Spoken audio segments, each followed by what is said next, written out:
Hello, I'm Mithril, and welcome back to my Minecraft Survival Let's Play series. I think we're up to episode 10, which is a bit exciting. And I hope you enjoyed last episode where we made this awesome enchanting setup that we see behind me.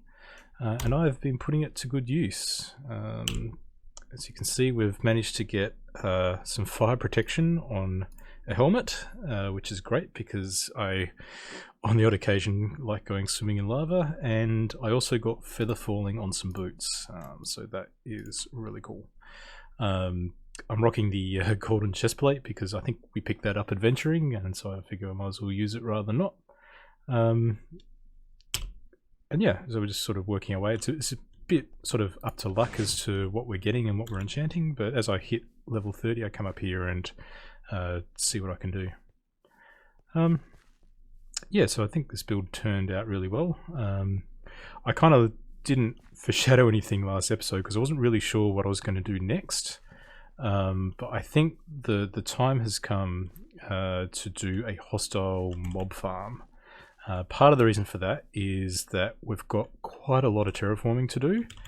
And the composter that we have on the other side of the hill that I'm putting seeds into is just not cutting it in terms of bone meal production. I'm just not getting enough bone meal to really do that justice.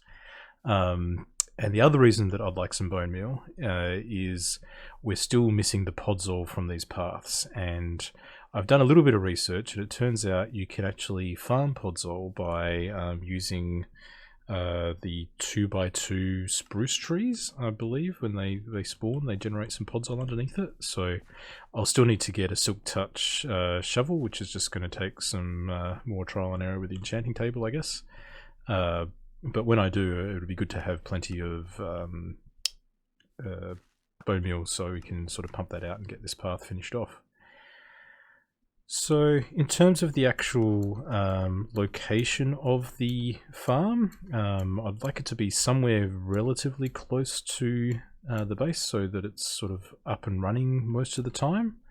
I'm thinking it'd be good to have it underground. I'm not a big fan of sort of having things sort of floating in the sky, so I think sort of putting it underground would be good. We definitely need a little bit of distance for the mobs to fall down, because I find that's the best way to take care of them, because spiders can be a little bit tricky with sort of climbing up walls if you try to take care of them with other methods. I guess I'm looking for an underground space. It's already partially dug out because I did a lot of digging for that slime farm that we had downstairs, and I'm keen to minimize the amount of digging that we're doing, particularly while I'm still sort of making use of stone pickaxes and the like, and I don't have any beacons at this point. So what I did remember, again way back in episode 1, if we come down here, so this storage cave, sort of this entrance over here, was an extension of that little room that we sort of dug out and sort of spent that first night. And if I recall correctly, there was like a little cave that went down, and I'm not sure if I did it on camera or off camera, but there was also I think it's through here. I'm gonna get up there one more maybe. There we go. If we came down a little bit further, yeah, there was actually a ravine down in here. So like, I'm looking over there and thinking that is a whole heap of space that I won't have to dig out. So I just need to think about how that will connect up to the rest of the base. So I'm going to do some math and a little bit of sort of wandering around looking at coordinates, and not to mention pull all this back so it looks decent once again, like so. And because I need to be very careful of the redstone that I'm eventually going to put in behind these chests is going to sort of eat out a little way into the space behind here. There's also our nether portal room, which is sort of down in there somewhere. And I need to be very careful of, I guess, Y levels. And I think in terms of access, that ravine runs sort of along this beach, I think. And I think you'd have sort of the space sort of coming out under this hill a little bit, which means a good way to get into the top for access might be sort of a little cave entrance, maybe even just some water elevators to get down to the right level here. And this is I think a spot that would look good for that because it's pretty vertical. I'm not going to be able to build much here, but sort of putting something sort of set back into that would work quite well. And in terms of collection, I could either sort of take the water elevators all the way down, but we also have that slime farm that's sort of down under there, and it wouldn't be that hard to sort of continue a tunnel out to the bottom of the drop from this thing. So yeah, I'm going to go do some math. Math's really helpful. it's worth learning it, particularly for playing Minecraft, and figure out exactly where this thing's going to sit, and then I will do a little bit of preliminary digging and show you what it looks like. So vector calculus has been applied to the coordinates, and I've figured out where I want to put this thing. So here's sort of the beginnings of the entrance cave. That certainly needs a lot more work, but we'll get to that later. Let's head down to the actual sort of space that I've been digging out itself. And you can see as we get down here, I sort of originally came straight out and until I hit this ravine. And I've done quite a lot of lighting up because it was pretty full of things, and it's actually a double ravine. There's like one ravine coming through here, and then there's another one down there, so at some point I'm going to have to go down there and do some more lighting up as well. But for now, you can see those andesite blocks there. There's one there, and there's another one sort of over here.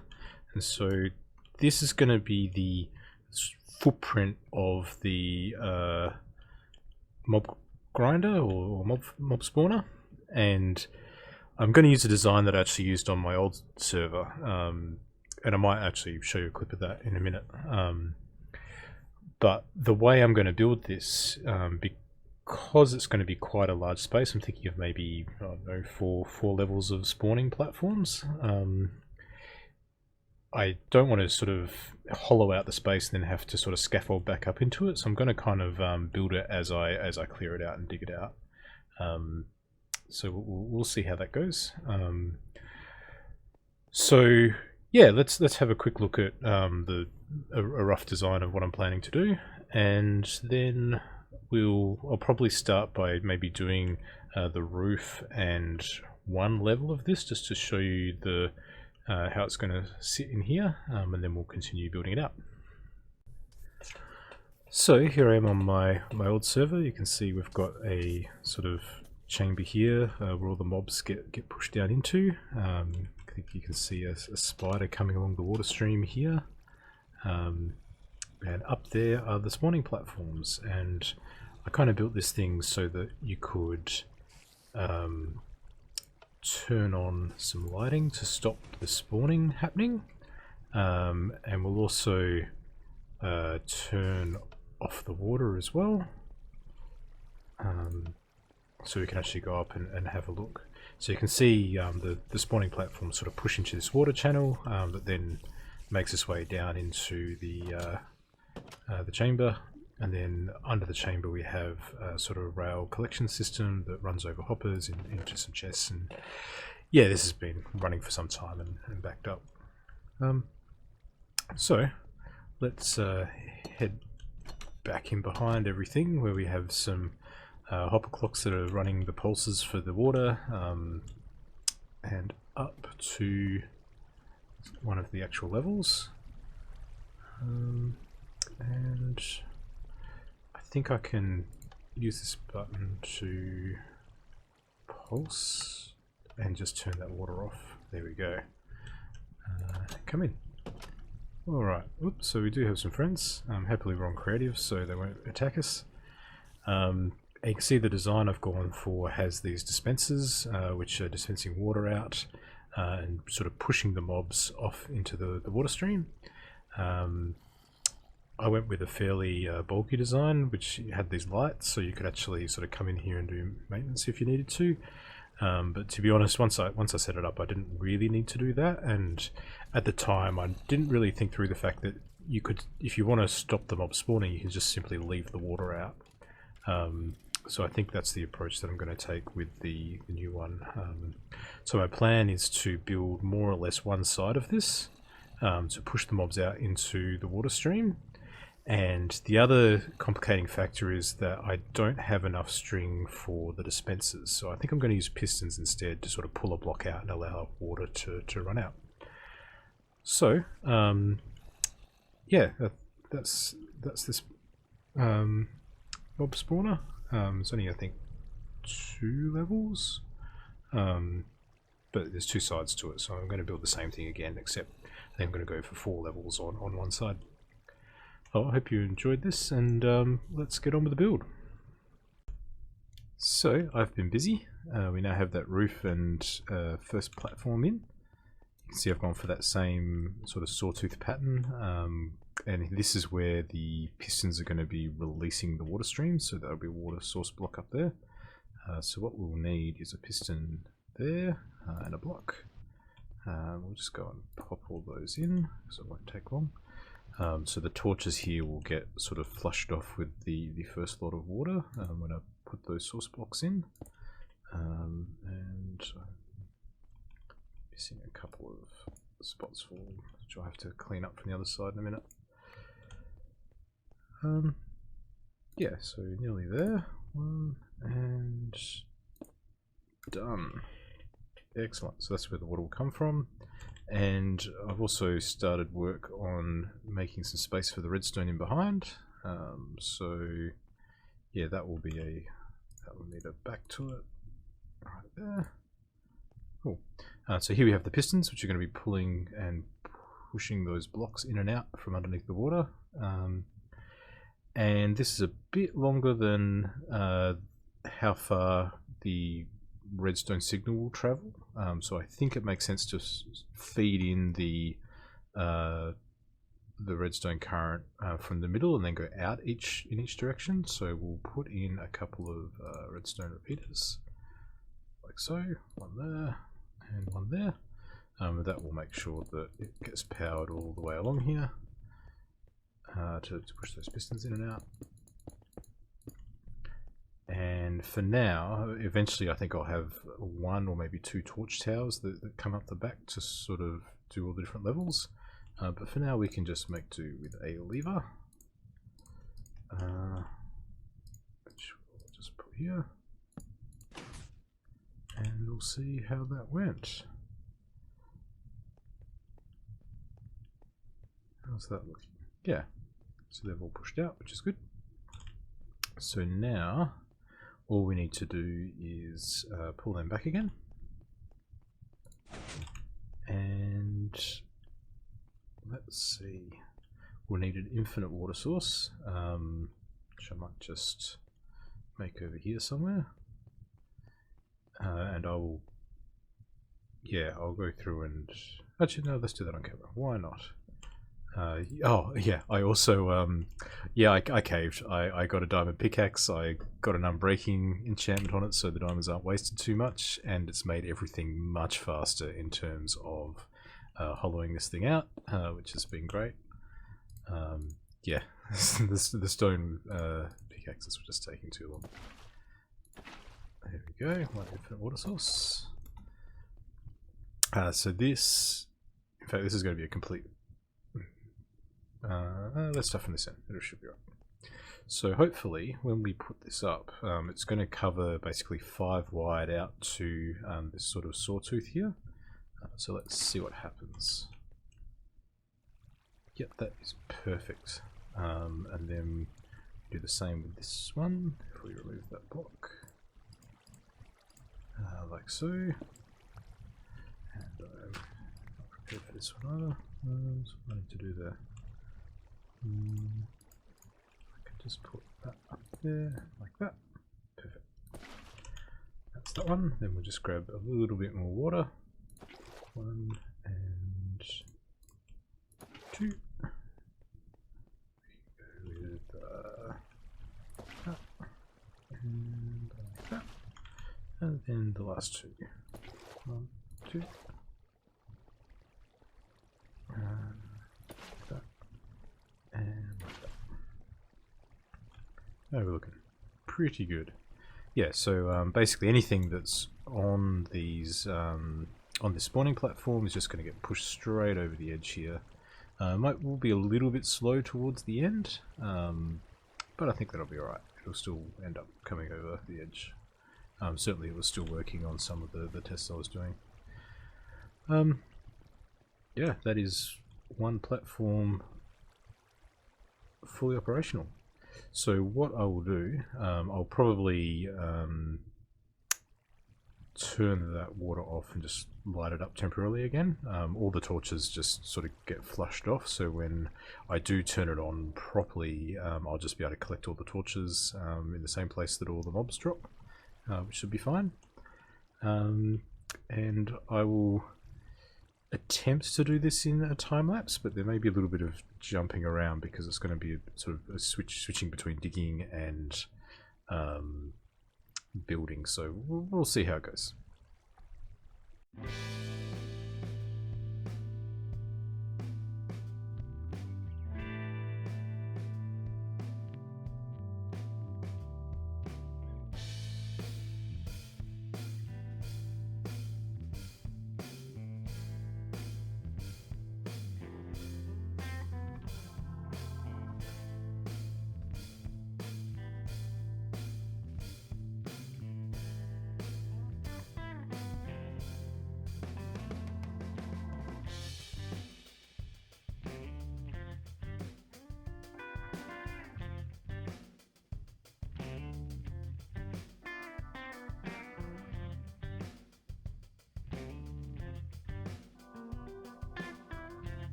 Well, that is the platforms built, and I've done a little bit more finishing off. You can see the I've put in some glass here just to make sure that anything that's spawning in there can't make it out here. I've also put in the water streams, and I've also put these sort of 2 wide side streams in just to discourage spiders from climbing up on the walls in under there. They'll just continue to get pushed down. So we'll see how that goes, and for the spider, to avoid the spiders climbing as well, I've put some trapdoors in sort of 1 high above the water stream on this side, so hopefully the spiders won't climb up the glass either. I've also finished decorating the cave on this side, so I've gone for that natural look with the leaves and vines. Finished off mostly the water elevators. I still need to actually put some water in the up elevator, and I'm going with a drop for the down, so it's just one water block to take that fall damage off. And we have this sort of wooden pathway around the corner. Once we get out of sight of the main thing, it gets a little bit more utilitarian, and the redstone hasn't yet been connected together, so we'll do that right at the very end. But yeah, it's looking good. So for now, the next step I think is to dig that drop. So we need to go down, I believe, 24 blocks or so, maybe 1 or 2 more for good measure. So anything falling down there will take a whole heap of fall damage, and then we'll put some magma blocks at the bottom just in case there's things wearing armor that will take the damage, some of the damage. So yeah, I'm going to go ahead and dig that out and probably try and figure out where it connects up down to the slime farm as well. So we'll see what happens. Much digging later, I have made my way down about 24 levels, and here we are at the bottom. So I'm standing on where the magma blocks will go, and I think what I'm going to do next is do a little bit of decoration just at the bottom level here. I won't bother further up because it's going to be out of sight, but hopefully when we're done we'll sort of be approaching from this direction. We'll be able to look in and see what's falling down and dropping, and then also the, I guess, mechanism for picking up the drops and putting them in chests underneath, which we'll dig down and do. So I need to go and collect up some of those materials, but on the way out you can see I've sort of dug along a long and windy path, but eventually we sort of break out into some cave systems, which I explored previously when I was digging that slime farm. If we just come up here, you can see that's the sort of corner of the slime farm, and a little bit further we come out at sort of the entrance to the slime farm. So I'm not sure if we'll make it in this episode, but eventually I'll sort of put a tunnel in here. It's a little bit wider, a little bit more accessible, that sort of heads back out to that collection point for the mob spawner. So I will gather some materials, do a little bit of work, and then I'll be back. Alrighty, so I've been busy. I've done a little bit of decorating. Let me know what you think in the comments. And so this level here with this andesite is where the magma blocks will go, so the mobs will fall on the magma blocks, and then the level that I'm standing on now will have rail for the hopper minecart to go back and forth and pick up the drops. And I've put a little access path here so we can sort of stop the minecart and start again out here if we need to. And then down below we have the actual storage. So on my old world I sort of put everything into one chest, and I was finding that it was a little bit frustrating to have to sort through everything. So the plan is to actually put in an item filter here. So I've got my chest for all the different types of items. I think it's like zombie flesh, string, spider's eyes, arrows, bones or something like that. And we'll also have to do something for the overflow. But let's sort of start with just this item filter. So what we need for that is some hoppers. Oh, and I also notice you've got the stair blocks over the chest, so the top chest still opens. But let's start by putting some hoppers into the back of all these chests.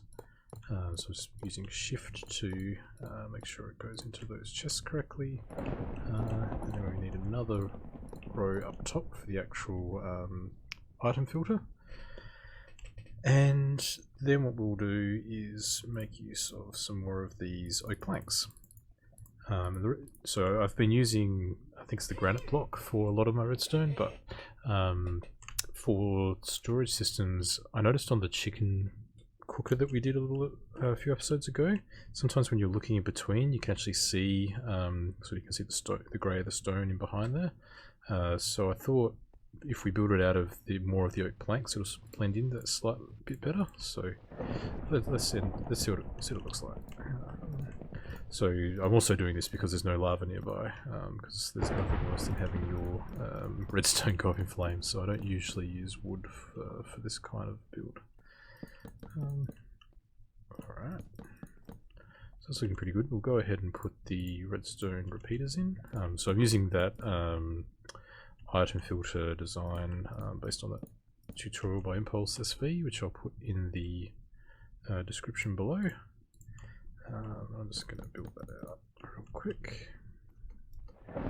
So it's looking pretty good. We need some comparators, like so.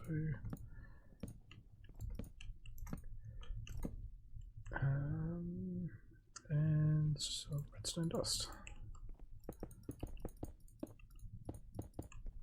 Alrighty, so that's looking good. So to briefly summarize again what I've talked about in some of the previous episodes, we'll have some items in here that will only allow one type of item to flow through. and it will lock at a certain number of those items. So when the right item flows over, it will be the only item that can sort of get pulled down into this hopper, and that will activate the redstone out to this last piece of dust, which will in turn turn off this torch, unlocking the hoppers and allowing the item to briefly pass through. So let's have a look. So we have the hoppers here, which are doing the filtering. We'll need another row of hoppers over the top, which will be passing the items along. And then finally we'll need some hoppers over here, which will be actually collecting items out of the rail cart. So I think that should be enough. So it'll sort of pull 3 items out each time the rail cart goes over. I can always sort of add more here if necessary, but for now I think that'll do. I guess if I go make some more, I'll put some more in before I finish up. Yeah, so let's go ahead and now put the floor in here. Oops. I have to come around in a minute. Like that. Like this. That's looking good. And then we'll have to go around and do a little bit of climbing. Oops. Let's try. Yes, I still have a lot more, what's the word, sort of finishing off to do out here, but let's push on. So this is looking pretty good. So the plan is to have a little bit of rail here. I might need to push that one more back, but we'll go with that for now. Actually, that's going to need to be there as well, isn't it? To get up the slope, yeah, that's looking good. Then we'll put a little bit of gold rail in there just to keep the cart moving along, and we'll just snake this back and forward and put in that gold rail regularly just to keep the cart momentum up. Oops.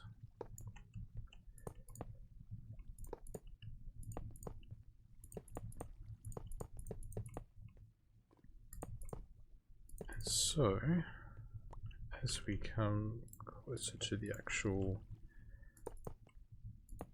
hoppers, there's nothing special to do here, we're just running the cart over the top.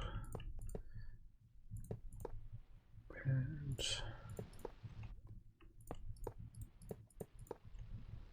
all the way to the end. The important thing is at the end that we put in that extra little bit of gold rail, so it's powered against a solid block, so when the cart comes in, it'll then get powered back and return. And this is all looking very promising. So let's grab a lever, and I think I can put on this block. Yeah, it's looking good. And we can then go ahead and put our cart in. Like so. Away it goes. So there's more than enough powered rail there just to send it all the way along. And that is looking pretty good. So if we turn that off, in theory that'll come to a stop just there. We'll see what happens. It's okay. Yeah, that seems to work pretty well. And now we need to put in our magma blocks. So I'll just wait for that cart to return. So I'm just behind the mob spawning area, and I've added in a hopper clock which will power all of the pistons, set them to alternate. That will keep those platforms spawning and the mobs being pushed off the edge. Oh, and I think we've got our first mob spawning. You can see some 3 creepers and a spider heading down the drop.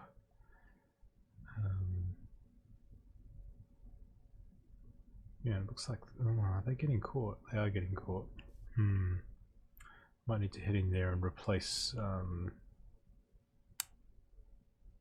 remove that bottom block. yeah, still, definitely getting some things falling in, which is good. So a few minor adjustments, and then we'll go down and see what it's looking like. So I think we have a few mobs dropping, which is good. We just saw a skeleton there. The rates are not great at this point because I've got a bunch of caves around us that have not been lit up, and that sort of mineshaft area under the base as well. But I'm not going to light it up just yet. I think I'll just leave this ticking over quietly for the time being, because the last thing I want is for all of those mobs to be spawning on the surface, because I haven't lit up the area around my base yet. So I'm just going to leave this on sort of ticking over quietly. I think it will give me what I need just while I'm getting started, and then once I've got more of the base established, I'll do a lot more caving and light that up, because that'll really focus everything sort of into that mob spawn, which would be good. So I think the only thing left to do is to turn the minecart on, so it's collecting things up, and set the item filters. So currently all of the filters have signs in them, so everything's just going to bypass straight to the miscellaneous items. You can see we've already got a few things, so I will use what I'm collecting in this end one to sort of set out these item frames, and head around back to actually fill the filters so they're sorting the corresponding item. Then just finish off this cave area. The shape of it's mostly done. I don't think I'm going to worry about the tunnel for the time being, but we'll definitely get this area looking pretty cool. Yeah, so stay tuned. And I think I'm going to have to call this done at this point, as it's turning into quite a long episode. I still have a lot of finishing off to do, which might have to be a side project for the future. But I think this is looking pretty good. I ended up adding a couple more columns of chests here for the items, and I've put the items in the item filters in behind. You can see we're starting to get all the filtered items coming through, which is good. The only thing I haven't got is spider's eyes. Spider's eyes not a thing anymore, or maybe they dropped from cave spiders, but I was expecting them, I didn't get any. So let me know in the comments if I'm just extremely unlucky. But we certainly haven't had any. I ended up turning that overflow into an actual column of chests as well, so that's what the the bucket stands for. But we haven't had any miscellaneous items come through yet. So my golden chestplate is gone. I'll have to look into crafting up something else. I hope you enjoyed this episode. It was certainly a time-consuming build for me. It took me a couple of weeks to get this one out. But happily we will have plenty of important items, particularly bone meal and string I'm looking forward to, and also arrows, so we'll get a bow, which is great. So I'm not sure what we'll do next episode, but I'm sure it will be awesome. If you've enjoyed this episode, please leave a like, and if you're keen to catch the next one, don't forget to subscribe and click the bell to get notified. And I also generally advertise my videos on Twitter and Instagram, so check me out on that if you're into that. Until next time, take care.